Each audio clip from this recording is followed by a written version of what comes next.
Selasa lalu, surat suara untuk pilkada di Kabupaten Ogan Ilir, Sumatera Selatan sudah dilakukan pelipatan di ruang kantor KPU setempat. Proses pelipatan surat suara dijaga polisi dan petugas Bawaslu dan KPU Ogan Ilir.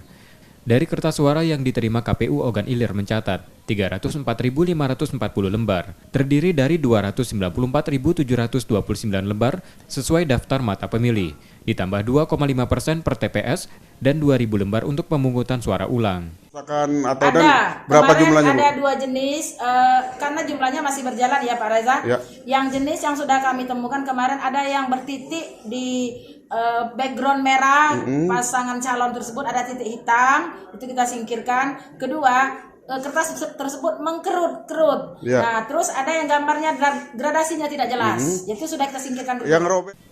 Logistik lain yang sudah diterima KPU Ogan Ilir sudah didistribusikan ke kecamatan-kecamatan. Amriza Nur Satria, Kompas TV, Ogan Ilir, Sumatera Selatan.